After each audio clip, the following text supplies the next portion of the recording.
Birds of Celtic magic ride, soaring over Herons, bathed in morning light through the ancient stones, and the hawthorn's soft bloom, chasing shadows, dispelling the gloom.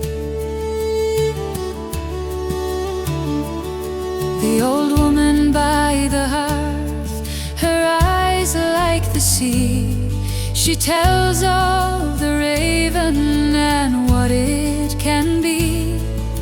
A message from far lands, or a soul taking flight across the deep valleys and into the night.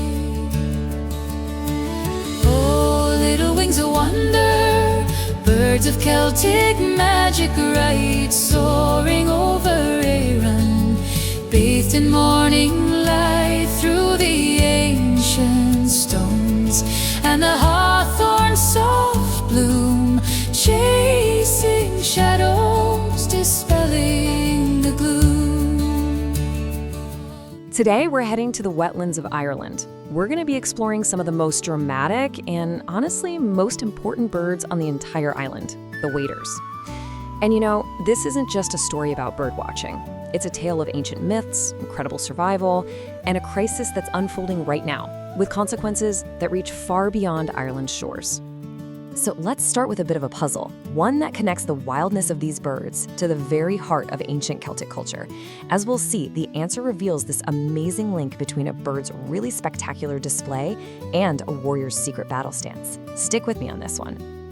To really get a feel for these birds, you have to imagine the sound. Just listen in your mind. The source material talks about the call of the curlew, describing it as this haunting, bubbling song that seems to come from the very soul of the bogs and marshes. It's a sound that is becoming tragically, almost silently rare, and we're gonna find out why. But first, before we get into the tough stuff, let's meet a real success story.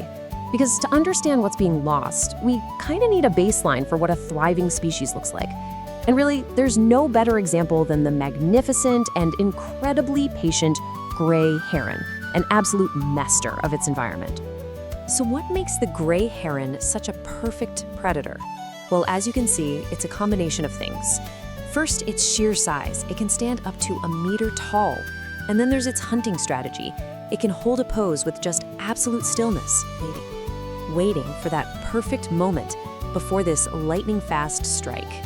You know that distinctive S-curve in its neck when it flies? That's not just for looks, it's a key part of its aerodynamics. It's this incredible adaptability that's kept its population so stable and widespread. Now, let's put the heron next to another giant of the wetlands, the common crane. So on the left, you've got the familiar Grey Heron, often hunched over, pretty common, flying with that classic S-curved neck. But on the right, you have the much, much rarer common crane. It's elegant, upright, almost like a ghost in modern Ireland. The key difference to spot is in their flight. See how the crane's neck is stretched out completely straight? This contrast really sets the stage for a story of a bird that was lost, and maybe, just maybe, one day found again. And that brings us right to the heart of our story. We're making a sharp turn now, from a tale of stability to one of, well, profound crisis. Because the very birds that once filled Ireland's farmlands with their calls are now facing a silent catastrophe. And this scruff, wow. It shows you the stark reality of that catastrophe. These aren't just small dips. Since the 1980s, the breeding population of the curlew has plunged by over 80%. 80!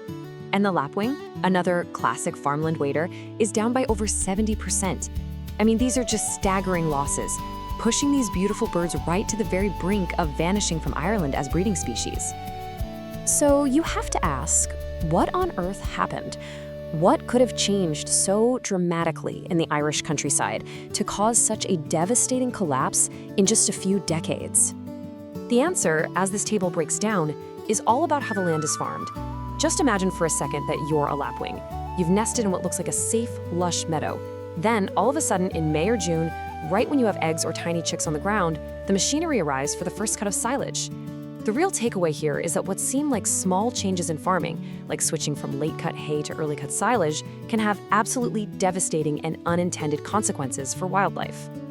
But you know, even in the story of decline, there are these amazing glimmers of hope and powerful echoes from the past. That agricultural crisis is a modern problem, for sure, but our connection to these birds is ancient. So let's go back to that rare visitor we met a minute ago, the magnificent common crane, a bird that connects modern conservation with a deep mythological past. I mean, the common crane is a truly spectacular sight. Can you imagine its loud, trumpeting call echoing across the wetlands, and its famous, almost ballet-like dancing displays? It actually vanished as a breeding bird in Ireland centuries ago, but its recent return as a visitor, plus some successful reintroductions over in Britain, offers this tantalizing hope that it could one day grace Irish wetlands again as a resident. And right here, we solve our puzzle from the start. It turns out that ancient Celtic warriors were so impressed by the crane's balance and its ritualistic dances that they developed a combat stance called Corr Réisc, literally the crane dance. They were trying to embody the bird's poise and its readiness for battle. How cool is that? And this is what it looked like. I mean, imagine trying this yourself, standing on one leg, raising one arm, closing one eye. It wasn't just a pose, it was a whole discipline of balance, focus, and intimidation, a direct lesson in martial arts learned from watching nature. And the crane's importance weaves even deeper into Irish mythology. The Corr Réisc, or the crane bag, was this legendary item said to hold incredible treasures, wisdom, secrets, magical items. But here's the catch. Its contents were only revealed at high tide. This connects the bird to mystery, to the idea that true knowledge reveals itself only at the right moment.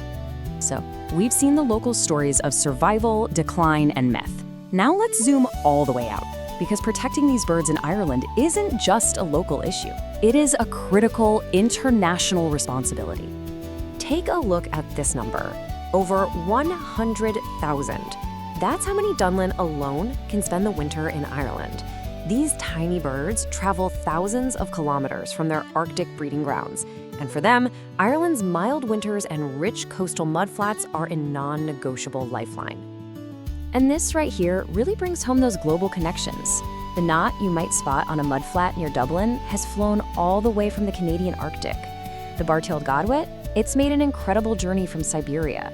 So what happens on a single Irish estuary directly impacts bird populations across the entire Northern Hemisphere. And that leaves us with this final crucial thought.